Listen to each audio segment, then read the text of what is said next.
Hello and welcome back to another episode of Tiksu to UniTartu. Today we're going to be talking about moving away from home and being away from your family and friends. Today I'm joined by two lovely guests, Ibrahim and Yumna. Yumna, would you like to introduce yourself? Hello, my name is Yumna. I'm Greek-Palestinian and I'm a first-year medicine student. Great. And Ibrahim? My name is Ibrahim, and I'm a second-year master's student in international relations and regional studies. Great. And maybe you guys could tell me why you decided to come to Estonia and a little bit about your story. Mine is more like personal because I have already had my best friend studying here before me. So he was a big factor in convincing me to apply to Estonia. But when I looked at the university and the capacity and how, because my field is related to politics and I'm from post-Soviet country, Azerbaijan, and Estonia is also post-Soviet country, but at the same time it has a really good data about the periphery of Russia and the conflicts. So this is also what was my bachelor's thesis about. So I really wanted to explore more.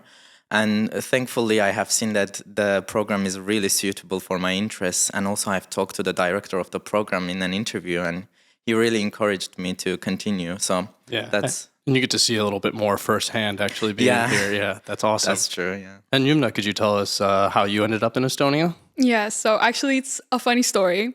I never really heard of Estonia. So a year ago, me didn't know this place really existed. And I remember it was just a conversation I had with my dad at night. And he was like, oh, have you ever heard of Estonia? They have this university that offers the same program that you wanted to apply to. And I was like, oh, okay. So I searched into it. And honestly, I loved the place. It was like a niche place that looked so majestic that I wanted to be here. And then I searched into the program and it was exactly what I needed. Mm-hmm. So I decided to apply. Yeah, I agree. It does look, especially for me coming from, I guess, more of a metropolitan area in Chicago, coming here and seeing all the old buildings and the architecture and just the vibe of it really makes me like it. So when you guys were looking for a new university, did you guys always know you wanted to study abroad, or were you first looking in your own country? What was your experience with that?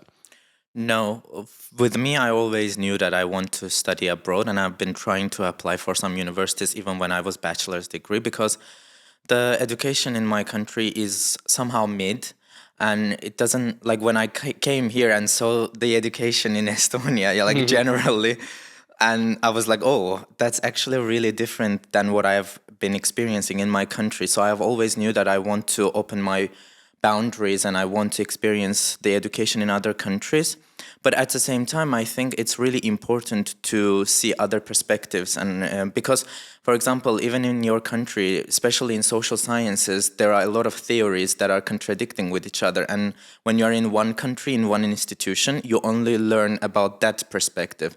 And when you change the institutions, you can actually explore more and see the contradicting theories in practice with your professors and with the other students are actually coming from different institutions. For example, my group mates are literally from China to US. So it's like a big group of international students. So it gives me also a lot of perspective that what other people think about what I am thinking and what is my opinion based on their perspective of me and my opinions. Yeah, I really like that. And Tartu is kind of like a little bit of a microcosm of the world. You know, there's students from all over the world here, and you get those different perspectives. It's really interesting speaking from everybody of different backgrounds, different walks of life. So I think it's a really, I don't want to say how should I say, brain explosion, but it does feel that way sometimes. Yeah. And Yumna, go dad, by the way, for recommending Estonia to you. Right? Oh, yeah. I'm so happy he did. Yeah. But did you also always know that you wanted to study abroad, or were you kind of looking a little bit more locally at first? Well, I went to a British international school. So there we were kind of trained to basically leave Greece. Mm-hmm. But we could have stayed, but I just wanted to have that international experience, go to a new country. You know, I've always lived in Greece, so it was nice to have this culture shock. I wanted to experience that and actually be able to relate to my older sister who also moved abroad, and I wanted to experience all of this. So I kind of knew that I was going to be moving out. Oh, okay. So your family had your sister had already moved abroad. Yeah. My next question was going to be, how did your family feel about you moving, and were your friends a little upset that you are leaving the country, or was it kind of a more positive experience? I think overall it was a positive experience because my parents, obviously, they were prepared for me to leave the country, and to this day they still are like sad about it. Oh, okay. But even though they already like had to prepare themselves. I thought you were gonna say like, oh, good, we got her out of the house. Oh, no. That would have been really bad. But yeah, and then also all of my friends also left Greece, so it was like we all just come back and meet. So it's not really like too bad, and we have a long break here, so I can also go back and see. Yeah, it's not too far. It's not too far. Yeah. Okay. And how did your family first feel when you told them you were gonna go study abroad? For me, it was a little bit difficult because in my culture, the son should stay in the family, and I'm the only son. So my mom was a little bit devastated when she heard that I got accepted and I'm going. Unlike my dad was like so proud, and he was like, "Yeah, you should go out and you should experience. Like, why are you staying in this country?" But my mom, she cried a lot. She couldn't take it for a while. Even now, she is like, oh, if you cannot find job there, or if you don't continue your like studies in PhD, you have to come back. Like, we are waiting for you. So your bed's still here. Yeah, your bed is still here. But at the same time, but with my friends, it was okay because all my friends also, as her, like wanted to go outside of the country and study abroad or work abroad. Yeah. So they were like more like taking me as an inspiration to do it the next years. Yeah. I think I have a similar experience. My mom was like, "Oh my God, you can't leave the country." A lot of my family doesn't even have passports, so it's a little bit different. But now I left home at 17. And I've been living in different places abroad for about 11 years now. So yeah. So I kind of wanted to switch gears a little bit here. I wanted to talk about you guys first coming to Estonia, first arriving. Yumna, what were your first impressions of arriving in Estonia? Was it that kind of magnificent place that you thought it was? Yeah, actually, it was exactly like what I thought it would be like. It was like old buildings. The roads were like nice and clean. There were no broken roads. At least I haven't seen any. And it was just so. I came in the summer as well, so there was so much greenery and like it kind of looked like I was talking to my mom about this. It kind of looked like Tom Sawyer. Like that was kind of like the environment that it felt like, and it was genuinely like really, really nice. Great.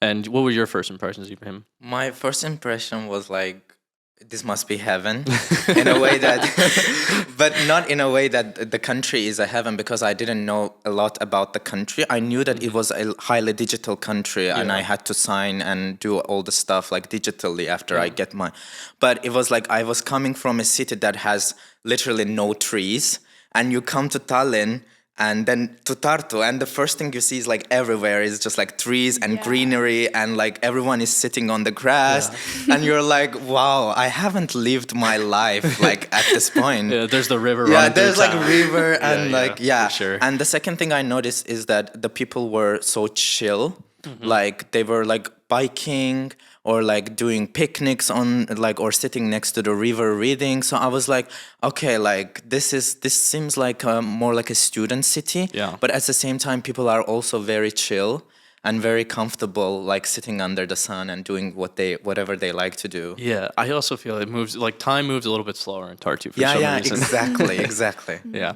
So, I mean, like a fairy tale, beautiful, but do you guys maybe have some things that you don't like, some negative things that maybe were like a bit of a culture shock for you that were like a little bit harder to adjust to? Yeah, I would say the people. Not that I don't like the people, it's just that I came from a very social, like two very social cultures. You know, the Mediterranean region, everyone talks to everyone. Everyone's always hanging out. Maybe it's because the sun's always out, who knows? But then I come here and it's really like you just think everybody hates you. But it's just that people... They just have that scowl on their face. Yes, exactly. And then when you get to know them, they're actually so friendly. But they just really, really need that push. And I think it really like, it was so hard at first because I was like, oh, why are the people not talking to me? Why do I have to always do the talking? You know what they need? A glass of drink. Right? And then they change totally. That's so the person true. who hated you before, they can be like, oh, they love you like in a second. Yes. No, they always say the best beer is free beer, so you just hand them a beer and everybody's happy. That's true. They'll open it up a bit more. Yeah. But I mean, we love everything in Estonia for the most part. But what do you guys miss the most from your home country that maybe you might even bring it when you come back and like in a flight, you might bring it in your bag. What do you miss most? Food.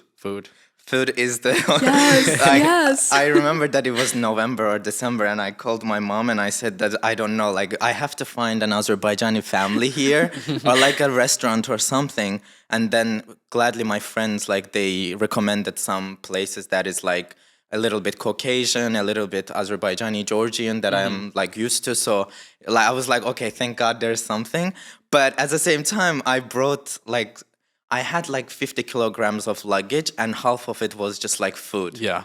Like ready food that is frozen, that is like ready to be cooked, and also a lot of spices, and also a lot of sweets. Oh, definitely. Like I'm sure that the airport people were like, what the hell is like taking all this food with himself to another country? They're like, does he know that there's food here? Is he gonna sell it? Is he gonna sell it? Yeah, no. Yeah.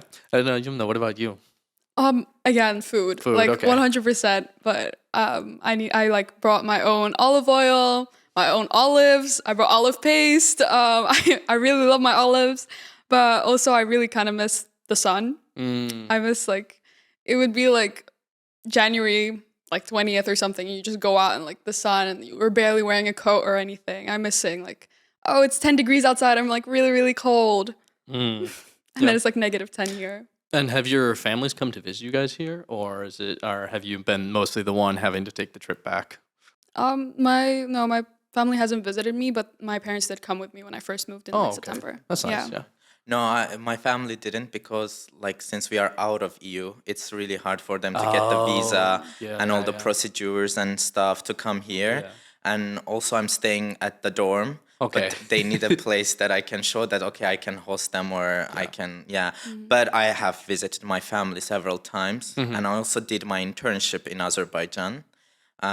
So it was really good to go back and work with the people that I knew. Yeah. But it was because of the opportunity of University of Tartu, like Erasmus, that you can do traineeship, and then they kind of pay you some amount of money for your stay. So it helped me a lot during that time. Yeah, definitely. And you mentioned that you're kind of you guys are the one going back, but like when you're here, how often do you guys call your family, or maybe, stay in contact? You just shoot an email? Because for me, I'm kind of a little bit more disconnected. I'll send an email maybe, or shoot a Facebook message. Email. Yeah, maybe an email, So I don't know. What about you guys? What about yourselves? Usually my parents call me like every other day. Sometimes it will be like every day. And I feel like it works that way. Like sometimes it's like a little too much. It's, I'm really overwhelmed with my own life over here. Yeah. But honestly, like we talk pretty often. It kind of like keeps my sanity. Okay. Yeah. And what about yourself, Ibrahim? For me, we talk every day on the phone, like messaging or like voice messaging, but we don't talk like in video call or like normal call that much. Maybe once or twice a month. Because I don't know, I'm pretty much extroverted person, but my family is a little bit introverted, and my mom and dad hates like when you see someone on the screen. So they're like, okay, just send us letter, just old like traditional ways, okay? Yeah. So now I'm like sending them messages every day, and my mom texting me every day, and then the video calls once a month, but also I send them real letters every month. Oh, that's nice. That's nice, but that's also burdensome because because I have to write this long message, like long letter, and then sending it costs also money. Yeah. But then, for example, whatever I sent today, like I write that, oh mom, today we had a podcast here and blah, and it reaches my mom after a month. Yeah. So she gets to know what is happening in my life 30 days later. Yeah. And then she calls me like, oh, I'm so happy that you were on the podcast. And I was like, Mom, that was actually 1 month ago. Like, chill, it's not happening now. Yeah, I had to finally tell my mom to stop sending me stuff because, like, like when you have from outside the EU, there's like an import tax, and she would send me these like an electric toothbrush, and I'd have to pay 50 euros to pick it up or something. And I'm finally like, Mom, just don't send me anything. It's okay. We can talk over the phone. It's not that big of a deal. Yeah. But you guys both seem like pretty extroverted people. I wanted to ask, did you guys find many people from your own country here that you've kind of made a little bit of a community with, or have you found maybe some hobbies or some things from your own country that you've continued here in Estonia? Yeah, for me, it was easy to find like my own people here because we already had WhatsApp group before. Yeah. And we were helping each other with the documents and with the issues that is related to university and visa. And then some of us even bought the same ticket, so we already were on the same plane really? coming here. Yeah, but at the same time, we still have Facebook group, WhatsApp group, but also like the people from, I guess, Southern Europe and Caucasus and Middle East, they are like tend to find each other somehow. Yeah. So the first day I came here, I already knew other people from Georgia, Turkey, official name Turkey right now, and like other countries. And also when it comes to the hobbies that I had in Azerbaijan, they were not like Azerbaijani specific anyway. I was reading books or like doing some simple paintings and stuff. So it's really easy to do it here, especially in Estonia, I think, where people tend to read a lot, and you go into coffee shop and like half of the people either studying or reading or doing something related to reading. So it's really easy for me to just chill in the coffee shops. And right when the sun comes out, they're all outside reading Exactly. too on the grass. Yeah. Yeah. It was funny. I had seen something I didn't expect. I saw an ad for in the university was a cricket team, and a lot of the Indians here were advertising. I'm like, man, that's so cool that they've And there is a bachata dance. Yeah, there's a bachata dance. So So I just like to mention that because a lot of people come here. I'm like, can I still do the things I like? And it's like, you can still do everything here. And there are like also food days, like Indian people, usually Indian people, and also I have seen Ukrainian people. I've seen Chinese. Yeah. There was a noodle day the other day that was like, So like people, when they find the community here, they actually, I think, ESN, like Erasmus Student Network, and also university itself, like give them the space that they can explore with their culture and also show it to other people. Yeah, definitely. And Yumna, what about yourself? How have you kind of found it to continue, maybe finding people from your country and continuing your hobbies here? I mean, I have not met a single Palestinian here. I have not met a single Greek here, but I think it's okay because I like being around people from other cultures. Yeah. But I mean, even my hobbies, like same as you, Ibrahim, like I don't really have very like specific hobbies other than maybe going out because the sun is always out here. I had to do a little less of that. But yeah, it was actually more encouraging here because like in Greece, it was like going out, doing something, but here I can actually sit down at a cafe and read my book and just be on my own, and like it wouldn't be awkward or anything. Yeah. So yeah, and also I used to do kickboxing. Ooh. Here they have women's kickboxing, and that was such a great thing. Like I think that was like such a great opportunity. Yeah, I've mentioned on the podcast before, but I actually started doing some MMA training here, and it was all in Estonian, but it was really nice because after the instruction was done in the middle in Estonian, they'd come over and talk to me in English, and I'd get like the one-on-one training. It felt like I was getting a personal course or something. Yeah. But you mentioned going out, and a lot of people here from other countries, I see like they've never seen snow before or something. What was your guys' experience kind of dealing with the cold weather and adapting to the climate, I guess? It was hard, definitely. I had to buy shoes that were twice the size of my feet, wearing 3 layers of socks, and at first it was hard. I wish I bought like better shoes, but then like a couple of my friends bought me like those spikes that you put on top of your shoes so I could wear my Converse while it's like snowing outside. And also like my friends like helped me so much, like the Estonian and the Finnish, like they helped me so much with like clothing, what to buy, or like stuff like that. So it really helped me like adapting to the weather and stuff. Okay, great. And there's no snow in Greece, is there? There used to be, but this summer I don't think the temperature really went below 10 degrees. Okay. Yeah. Okay. And how about you, Ibrahim? I guess it's the same for me because the winter clothes that I brought from my own country didn't work at all. Yes, and I had to exactly. like throw them out when it was already November, and I had to buy everything new, like the boots, the coat, everything new.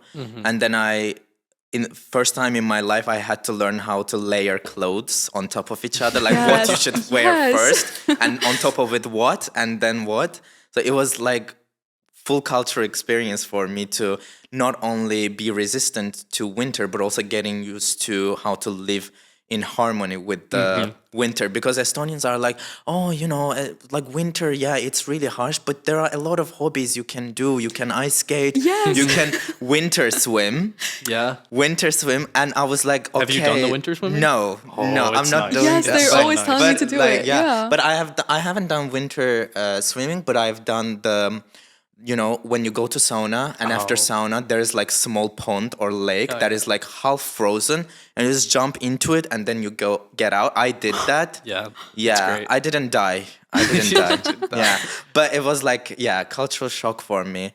Also the vitamins. Yeah. The first thing that my friend told me was like, as soon as the October hits, just buy the vitamins, take them daily, like without skipping them.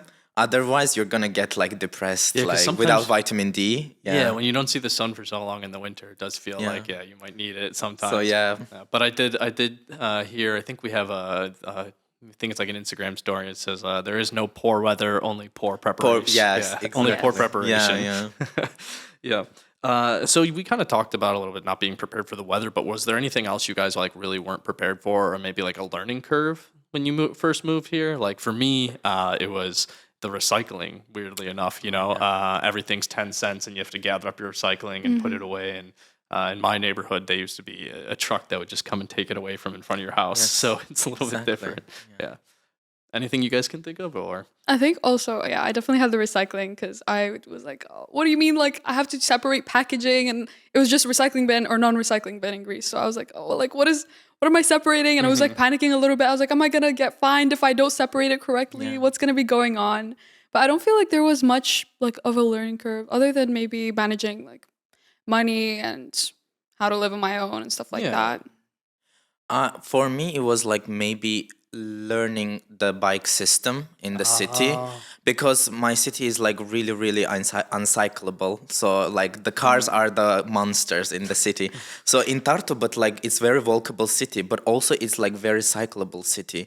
And the first thing that I came here was like to learn how to download the app and pay for the membership for the smart bike, how to use it, and then which roads I can take, which roads I cannot. It's like small or bigger. So for me, it was not challenge. It was a positive challenge. As I was getting used to it, now it's like really easy for me to navigate with the bike in the city. But for the first month, it was really hard, because like I didn't know how to park, where to park, because you cannot park anywhere you want. So you have to find a deck to park. And then some people are like really, sometimes they are on the way, so you have to like manage also the people on the street. But other than that, and also maybe the accuracy of the transport, because in my country, like for example, if you are a little bit 1 or 2 minutes late to the bus driver will wait for you. But in Estonia, it's like they are so accurate that if it's the time, the bus driver is like, no, it's the time, then I have to go.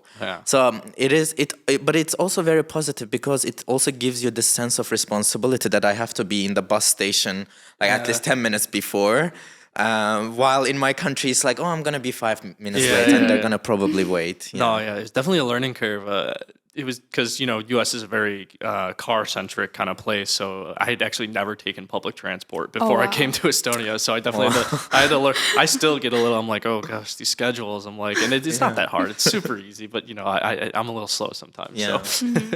And do you guys maybe have any tips or tricks you would tell to your younger self before coming here? Maybe 1 or 2 things that you would have loved to have known before you came here. Bring more olive oil, for sure. And also, I think nothing is that deep, honestly, because I think you take everything so seriously when you're moving for the first time. And I feel like if I was a little bit more relaxed in my first semester, I would have maybe enjoyed it a little bit more, because I was more panicked about, I'm living on my own, and I'm in a new country and everything is super new, and I want to go home again and stuff like that. But honestly, it's not that serious. University, like studying, it shouldn't overwhelm you. Like if I could just known that last semester, I would have definitely enjoyed it a lot more. Yeah, I definitely feel the same way. When I first came here, because I did the military before I came to school, and I'm like, okay, I need to get this college experience. I need to go, and I need to, and I was kind of just going too fast, and I wore myself out. I was maybe drinking a little too much partying, but now I've learned to slow down and enjoy it a little bit more. So, Yeah. How about yourself? For me, I would say that the first advice that I could give the younger Ibrahim would be like just to attend a lot of events, because the first, not semester only, the first year I was like only focusing on my studies and I wanted to get good grades, that I kind of missed out on a lot of events. Like right now, the student day is happening in Tartu. That is like tons of events are happening. Now I am attending them. But like last year, I was like fully focused on my studies. So I missed out a lot. So this would be my first advice. But my second advice would be like, bring proper clothes with you, so you don't have to buy here with like 3-4 times expensive. Yeah. And then also learn how to cook. That's so a good one. so you can cook your native food. Definitely. Yeah, or you don't have to ask other people to cook it for you. Yeah, and maybe also at the same time, just be open to new things, because you know that you are coming to a very different country, very different climate, very different people, and then you cannot just be in your cocoon all the time and say that I'm not gonna change.